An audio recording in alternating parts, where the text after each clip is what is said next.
Welcome to the Dispense Magazine podcast with news and information about medical cannabis. We talk about the things you and your doctor might talk about. I'm your host, Sven Hosford. In this episode, it's Cannabis Conversations at Solevo Wellness. This is part 3 of a discussion on pain management and opioid addiction. In this episode, we hear from Richard Greer, Director of Pharmacy at Solevo Wellness, and we ask questions of all of our panelists about pain management and opioid addiction. Recorded live at Solevo Wellness in Pittsburgh on September 24th, 2018. Richard, I'd like to bring you into the conversation a little bit. We've been talking a lot about pain management and opioid addiction. Tell me what percentage of the patients that you see here are dealing with one or the other or both? Excellent question. I was actually, as Dr. Metcalf was going over some statistics, I was kind of thinking of some statistics of my own. Actually, and this isn't exact math necessarily, but I really tried to think through my day just today, and I think about 20% of the people I saw actually had opioid use disorder listed as, if not their primary diagnosis, definitely a diagnosis that they currently have. In terms of pain specifically, I would almost venture to say 100% of our patients report at least some level of pain in some way, shape, or form. Is it necessarily chronic pain to the fine letter of how Pennsylvania defines it? Maybe not. But, I mean, you're talking war vets that are certified with PTSD. They definitely, more often than not, experience pretty severe chronic pain levels. I could go through many diagnoses, and that is the same case. So it's very, very, very common. I don't have this data specifically, but I am very sure that pain is our number one diagnosis here at Solevo. And how surprised are you to find out that acupuncture actually helps regulate the endocannabinoid system? To me, that's the takeaway from tonight. From my standpoint, to be honest, that doesn't surprise me whatsoever. Even in pharmacy school, where the endocannabinoid system isn't even mentioned, and medical marijuana isn't even studied in depth in pharmacy school, there is still a lot of talk about other modalities other than even traditional medicines. So just using addiction, for example, yes, we have the Suboxones, we have Vivitrol, we have these other things that we can use as a tool to help people with addiction. However, even in pharmacy school, where the primary thing that you are studying is medicine, they very, very much emphasize the fact that it is never just the medicine in and of itself. It is definitely combined with these other modalities. Primarily, yes, you're going to be talking about some level of therapy, some of this cognitive behavioral therapy, but it does not surprise me whatsoever in any way, shape, or form that acupuncture, or I mean, I could probably go through a list of a couple other different things as well, but that absolutely would not surprise me as being beneficial. So we think of ourselves, when I say we, I mean the cannabis patients, the 42,000 or so people that have now gotten approval by somebody like Dr. Metcalf and have their cards. We kind of feel like we're on the cutting edge. We're trying new things. Do you see this sense of, in your patients, that they're kind of explorers, that they're on the leading edge? My short question is, are they the kind of people that are open to trying other things beyond cannabis to help build that bigger toolbox? Yes. Yeah, there's no question in my mind for sure. A lot of people come here, and I very commonly hear this is my last resort. I try to very delicately and very politely kind of step people back and away from that statement. Because there absolutely is never a last resort. We always have some option for a patient, you know. So, I mean, to stop and think about it, I do think most of the people that come through this front door are very open-minded for the most part. They're willing to, even if they come in here with a preconceived notion of this is it, like it's all or nothing and this is my last resort, I do think more often than not, from talking with these patients and working with them very closely, we can explore all the options. So it's not only telling them, hey, this isn't it. It's not all or nothing for you, and this isn't the last resort.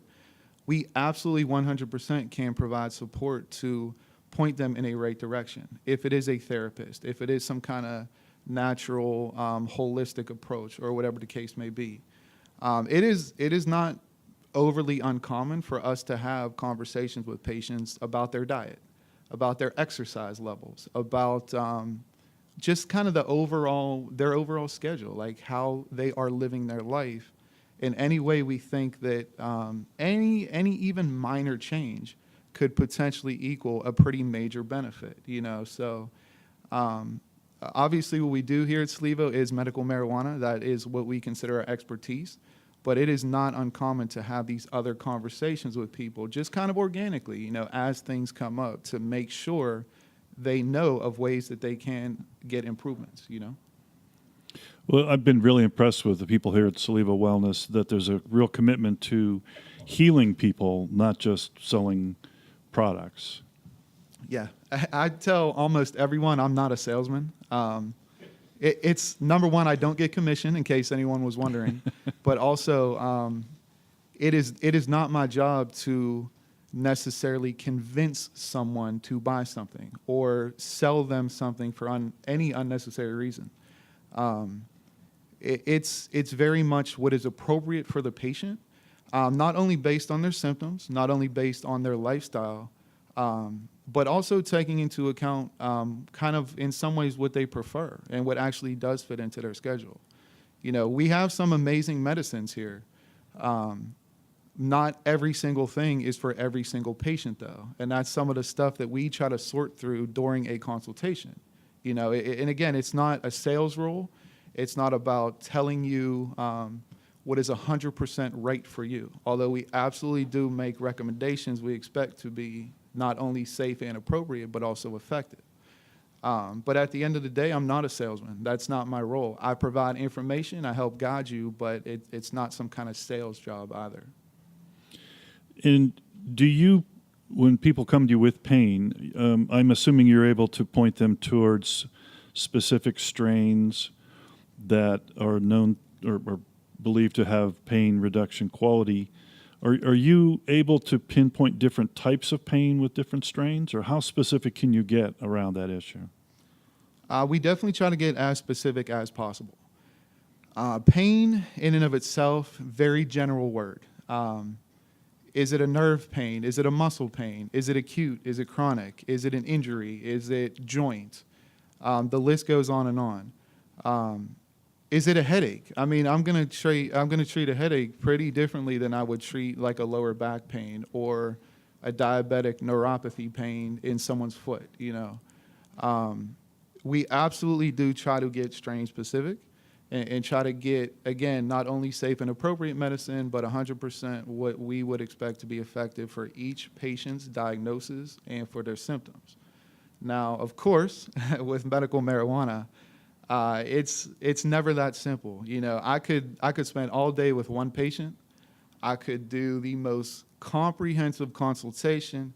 I could nail them down to the perfect one or two strains, that it's going to work perfectly for them.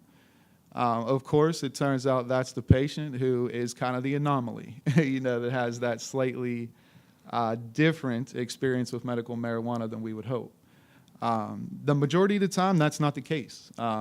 We can definitely, from patient feedback, always pass on what is going to be effective for people. So we definitely try to get as specific as possible in a first consultation. But even more important than that, it is getting the patient's feedback when they return and making more customized, more specific recommendations even going forward. That's awesome. Daniel, let's come back to you for a minute. I want to hear more about acupuncture and the endocannabinoid system. The system itself is, and by the way, I thought you gave one of the most brilliant and concise definitions of and overviews of Chinese medicine as I've ever heard. I really understood the philosophy behind that from listening to you. So thank you for that. You're welcome.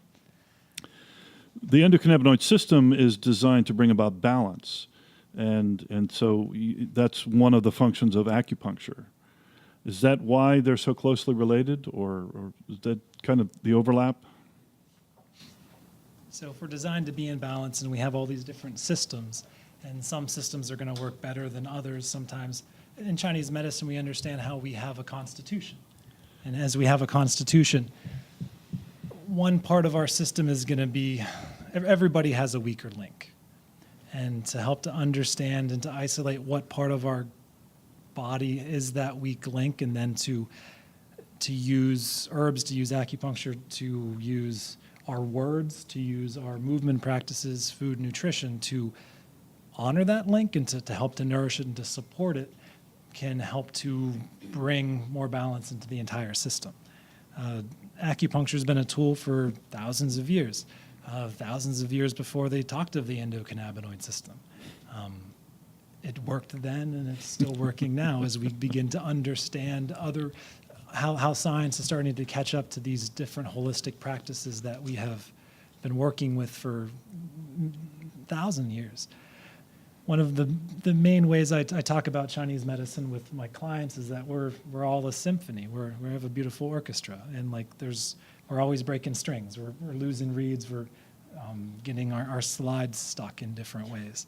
And one of the most effective ways of helping to change that is to work with maestro, to work with the conductor. And if that's to work with our body's ability to self-regulate, if we're going to call that our body's ability to self-regulate, to find homeostasis, if we're going to sort of call that the body's endocannabinoid system, then we have a lot of ways of helping to access that with a physical treatment or using herbal medicine, using phytocannabinoids. Sounds logical to me. Does anybody have any questions on that? Okay, Dr. Metcalf, let's come to you for a question. I love what Daniel talked about, the entourage effect, not just within the different terpenes and structures of cannabis, but the entourage effect of a whole toolbox full of modalities working together. You're the functional medicine expert. Do you want to talk a little bit about how how important it is to augment the cannabis with the diet, nutrition, the things we have up on the slide here, movement and exercise, the sleep, rest, and stress reduction? I mean, we can only touch real briefly upon each of these, but all of these different things are going to enhance the cannabis medicine, correct? Yeah, I mean, I studied a lot of Eastern philosophy and yoga, meditation, but I really become much more aware of the Western science perspective, because that's what people probably understand the most, the physiology, how all things. Now, in the medical marijuana, there's actually three major components. There's the phytocannabinoids. You might have heard like CBD and THC, which is more the psychoactive component. You also have about the terpenes that give it flavor and aroma. If you ever go out in the woods and you smell pine from trees, that actually is changing your body, both neurally and physically. Your body's making changes according to you. And the third category is called cannaflavins, which is your antioxidants that actually help promote the healing process as the body goes through various degenerative processes. So when it comes to functional medicine and medical marijuana, it's just kind of a lifestyle. I mean, it's very important to point out to people lifestyle changes. I mean, when's the last time you went to your primary care physician and talked to them about wellness, or if they talked to you about it? They haven't got a clue what you're talking about, because you basically have 7 minutes to be in there and you're out the door with a pill. And to me, you're getting kind of shortchanged, and that really kind of bothered me a great deal when I did traditional medicine. So it's more like lifestyle. It's like exercising, meditation, socializing. One of the biggest things coming down the pipeline now is fasting, because what actually happens when you fast is that the body starts to break down the garbage that's in your cells and recycles it and reuses it and starts to flush out all the toxic components. That's why fasting is so important in the body, because it starts to remodulate. It resets itself. And the endocannabinoids also, too, because what happens with medical marijuana, they have certain compounds that mimic the body's own endocannabinoids, which is the compounds that bring our body back into balance. That's why people start having all of these changes, because their endocannabinoid does not work. In fact, there was a international researcher by the name of Ethan Russo that came out with the endocannabinoid system. He discovered that, or actually Raphael McCollum actually discovered the endocannabinoid system in the early 1990s. And in 2003, 2004, and 2016, there was an update on something called clinical endocannabinoid deficiency, where they found specific conditions like irritable bowel syndrome, migraine headaches, and fibromyalgia responded very well to the endocannabinoids that medical marijuana had, because they actually found a deficiency. And so by remodulating the body using these certain compounds in medical marijuana, it actually uses those to stimulate the parts of your body and your systems that are not working properly. So the endocannabinoid brings everything into balance. So when we talk about the nervous system, the immune system, and the endocrine system, these all work together. And what makes unique about the endocannabinoid is it regulates the neurotransmitters that are being processed. There's more endocannabinoid receptors in the brain than all the other neurotransmitters combined, because it works not only in going just in one direction, but in both directions. It modulates all your neurotransmitters. So by so doing, it lets your body reset itself. But if you don't do the healthy things as well, healthy diet, exercise, and everything else, then you're kind of missing a big component. The thing that's really sad to me is the people who come to get certified, they've all been through so many medical treadmills, so many pills, so many surgeries, so many things that my heart really goes out to them. And they've tried everything. But I think what really needs to be done is a focus on primary medicine is about health, being proactive, not waiting until people are sick and then they come desperately looking for something different. They tried the opiates. They've tried the neurogenic like Lyrica or Neurontin. They tried all of these different things. It just didn't work, or the side effects were so horrendous they couldn't even function in life. So medical marijuana is maybe not a cure-all for everything, but it has a lot of interesting science behind it, and it can be a game changer for people if they're willing to make the necessary life changes to go with it. Thank you. Let's get back to Richard. I really like what you said about when people come in and say, "You're my last hope," and you work hard to change your mind. That's part of this whole thing we've been talking about here, right? Is to retrain their mind, to get them to open up to all these other possibilities and things that maybe they haven't even thought about trying yet. Absolutely. Yeah. It's every patient's a little unique. Every consultation is definitely a little bit different. But I mean, a lot of it is just sorting through some stuff. You know, what have they tried? Where have they been? What has their health status been? You know, and not only that, but it's not even where they've been or even necessarily where they're at today. It's kind of where do they want to be, you know? And I mean, that even might sound a little silly because everyone wants to be healthy. Everyone wants to be pain-free. Everyone wants to have this like perfect white picket fence American dream, like happily ever after.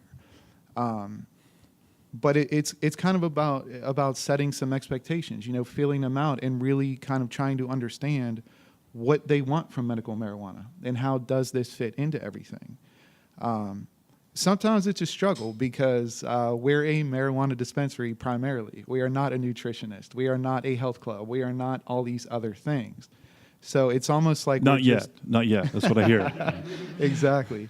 So it's almost like we're just part of the equation. And it's kind of making them understand that, you know.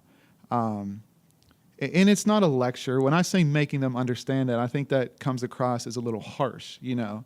But we're on this journey with them. You know, we absolutely try to establish some things up front initially.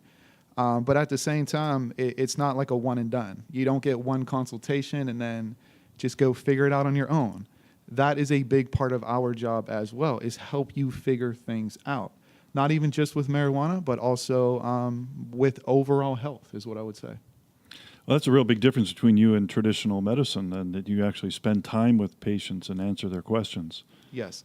People are always fascinated whenever I explain to them and try to make it very clear and very transparent that they are the one in control of this therapy. Wow, we that's a don't big change, operate yeah. on a true prescription basis. You know, we don't say, hey, take this 5 milligram capsule twice a day. We'll see you in a month. Don't ask any questions, you know. And I'm a pharmacist. I'm not here to bash traditional medicine. But at the same time, my role here at Solevo is to kind of rework that thought process. It's a lot about patient engagement. We can give you the information. We can make certain suggestions. We can even make kind of certain predictions of how things will work for you. But the bottom line is the patient is very much the one driving this ship. It's kind of a little bit of their responsibility to pay attention to what they are trying from us, from a medical marijuana standpoint, what relief it is bringing them. And I typically tell people it is 100% about relief. We are always going to take a patient's symptoms into account. But there's all these secondary considerations too. You know, like some people just prefer certain things versus other things, you know. I might be able to get you pain relief in a way that feels a little stimulating. Or I might be able to get you pain relief in a way that feels a little bit calming or relaxing, you know. We can do these different things. I can't predict for a patient what they're necessarily going to prefer. Some people just want a calmness in their life, you know.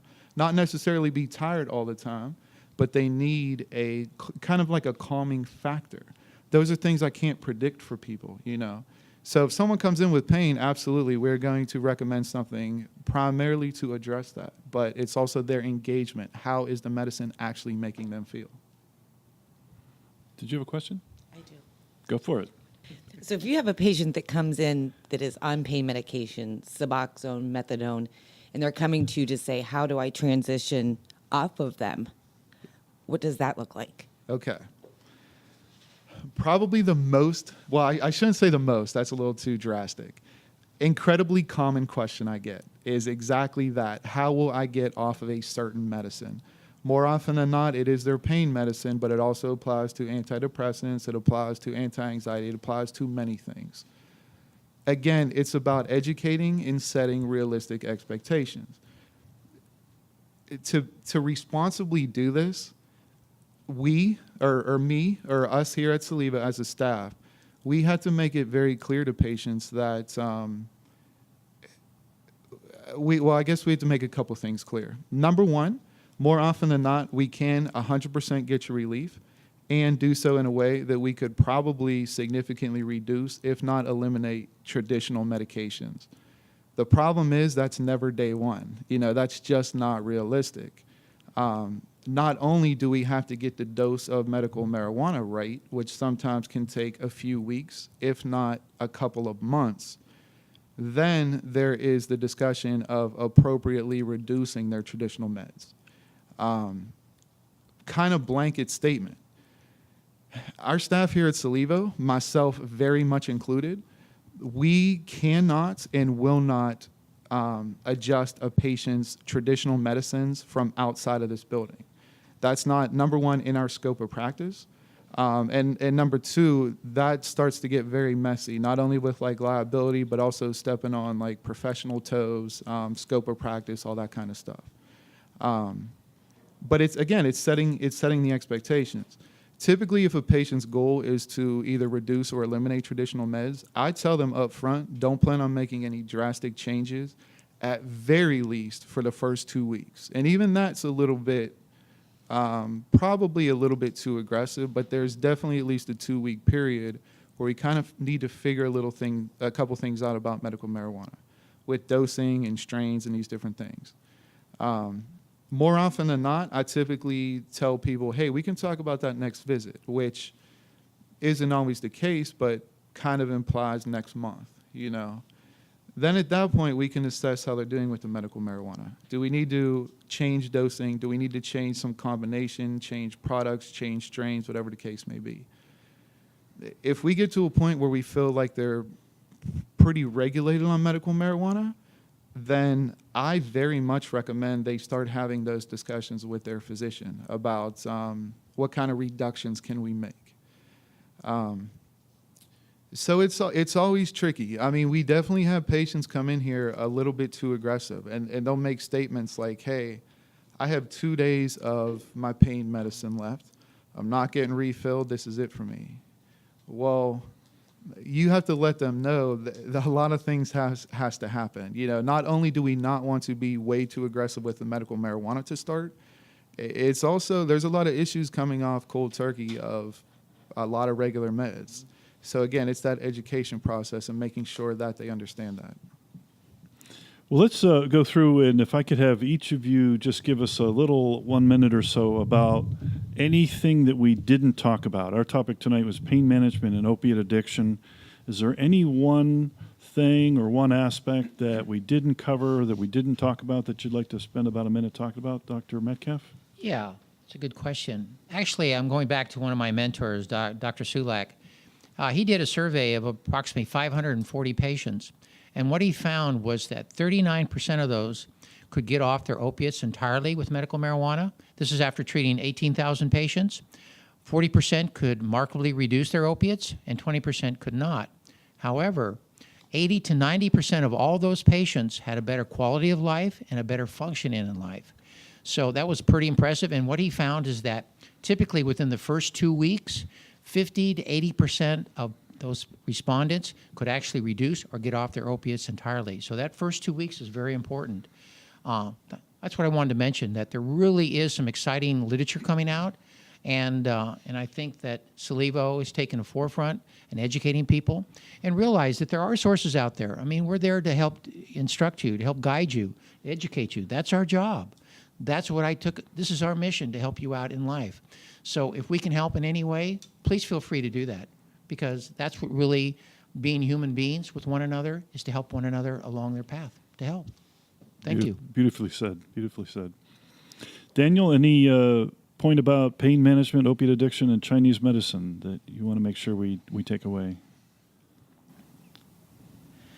So as we look at healthcare, and as our medical system is so large, oftentimes we can get frustrated and lost in the system. And as we're exploring natural healing methods and medical cannabis and integrative medicine, it becomes more client-centered. We begin to understand that we have more control over our lives than we think, and that we can be the captain of our ship, and to be able to develop different strategies to slow down, to pay attention to what is different every single day. It's real easy for us to sort of live in the past. It's really easy for us to become overburdened with all these different stresses and toxins and things that we accumulate through our life. And unless we take the time to slow down and to take a breath and to become more aware of who we are, and to listen to our mind, to notice our body, we're not going to know what's going to happen when we take marijuana. We're not going to know what's going to happen when we try a new therapy, because we're going to be continuing to try to do that next thing, that next thing, that next thing. So to slow down, to pay attention to ourselves in a different way, total game changer. The Chinese have a concept called yang shen, and it's this philosophy of nourishing life. And as we develop a nourishing life, we are able to cultivate the wisdom to understand that what we do in our daily life, if it's really helpful for us or not. So if it's trying a new strain of cannabis, if it's trying a new practice, to pay attention, to notice the differences, to be aware of how we think, feel, and interact in our world, so that we can have more power, to have more hope and to have more hope and potential within our healing practice. So Thank you. And Richard, any last thoughts? Anything you want to make sure we take away here from tonight? A couple last things I'll say. I'll make it a little personal, actually. Almost exactly a year ago, I had a nephew overdose and die. And I can think of at least, I'm sitting here trying to think about it.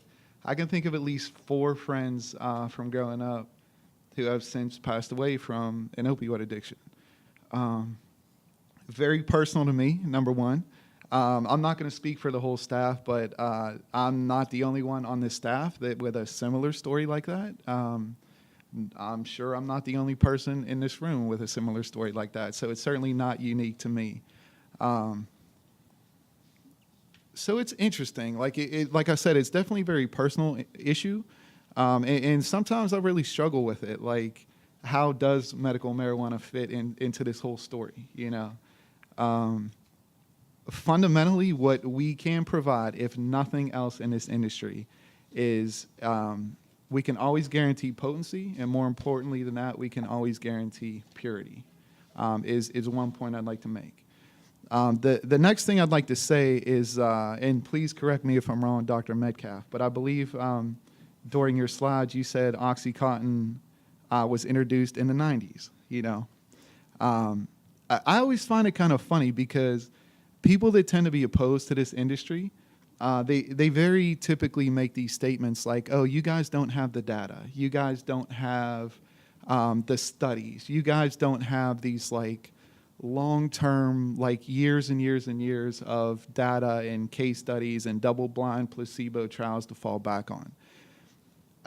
I'm going to kind of overstate and point out the obvious here. Medical marijuana, or I guess I should say marijuana in general, has been around a lot longer than the 90s, in case anyone was wondering.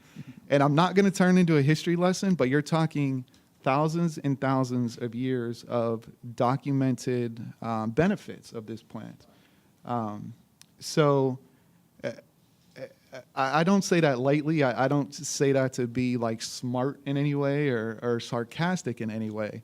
But I do point out we're dealing with not only a very safe substance, but a substance that has been around for a very long time, a lot longer than some traditional medicine. So I'll just kind of leave it at that. Okay, well said. Well, let's give the last word here to Patrick Gannon, who I completely missed the second Q too. But I want to make sure you talk a little bit about the pediatrics, because pain is not just an adult issue. I mean, I see a lot of people with silver hair coming in and out of your doors, but you also treat a lot of children here. You want to tell us a little bit about that? Yeah, sure. We do have a pediatric program run by Annie Corbin here, where it's been here since the beginning, but we're officially kind of launching it soon, more publicly. But we have lots of pediatric patients. We see a lot of autism. We see epilepsy in those cases. Richard, you can help me out here if how much pain has come in from a pediatric standpoint that you've seen. But you're right, pain spans everybody. So we want to make sure we take care of not just the adults that come through the door, but also the caregivers for the minors that do come through the door. And can we announce that our next podcast will be on this topic? Absolutely. So next month we don't have the dates set yet. We will be specifically talking about the Solevo Wellness Pediatric Program. Richard will be there with Annie. Will be on the panel. We'll have two pediatricians on the panel as well to talk. One focuses on typically autism, the other one with epilepsy as well. So we're very excited for that podcast. We think it'll reach a lot of people and resonate with lots of caregivers. Excellent. around. You got a whole lot of events now coming up here in this space, right next to your dispensary. So you do not need a medical marijuana card to get into this space to learn some free stuff. That's right. We want to be open to the public and educate as much as possible, because we feel just like I think everybody else here feels that education is the key here. I mean, you just need to really spend even a small amount of time with somebody who's really ignorant to the space, and then you can turn them almost around with just a few bits of knowledge. So we really feel it's important to educate, and that's it's our biggest goal is to educate, whether it's inside with Richard in the pharmacy, the patient care consultants, or in these events here. And like I said, not just with medical marijuana, but different types of medical or holistic wealth or healing and health. And we've got a big event that we'll all be at October 6th and 7th. We've got another panel discussion we'll be doing at the Mind, Body, Spirit Healing Expo. You guys will be there. That's right. Dr. Metcalf will be there. And it'll be another opportunity for you guys to showcase just how much cannabis is holistic medicine. Exactly. We're excited for those 2 days, August 6th and 7th. And then October 6th. October 6th and 7th at the Monroeville Convention Center. Any other events or anything else you want to tell us about? Yeah. We do have in November, we're going to be doing another podcast for PTSD. Right. So we'll have that tomorrow, September 25th. Normal will be here.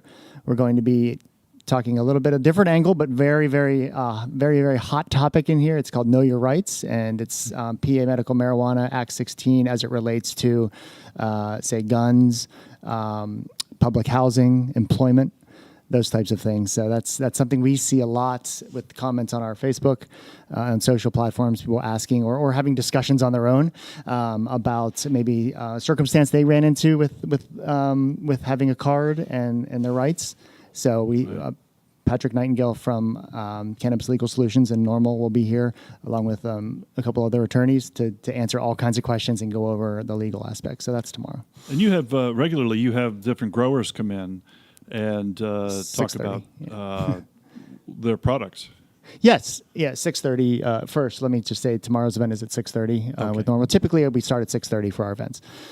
Growers, yes. Next Friday, or this Friday, coming Friday, we'll have the 28th. We'll have Standard Farms will be in the house to go over their methodologies as well as Jupiter Research talking about cartridges. So yeah, we look forward to having the growers come in and having anybody come in, the patients, to learn about who's making their medicine, how they're making it, and ask any questions. So it's really nice to have the growers come in and provide that insight. People should definitely check your events page because there's lots and lots of things happening here. Absolutely. Yep, that's right on our website. Okay, well, I think we're going to wrap it up here. I want to thank again our host, Solevo Wellness. I appreciate the great job you guys do. Dr. John Metcalf, always a pleasure. What's your name again? Oh, Daniel Johnson. These common names I have problems with. You know, if you were a different name, and I wouldn't have a problem. Thank you for your presentation, and Richard Greer. I'm looking forward to having you on board the panel again. It's been a great conversation. Thank you so much. Thank you. That concludes the third and final part of this cannabis conversation at Solevo Wellness. Join us again next time when we discuss news and information about medical cannabis for you and your doctor. Thanks for listening.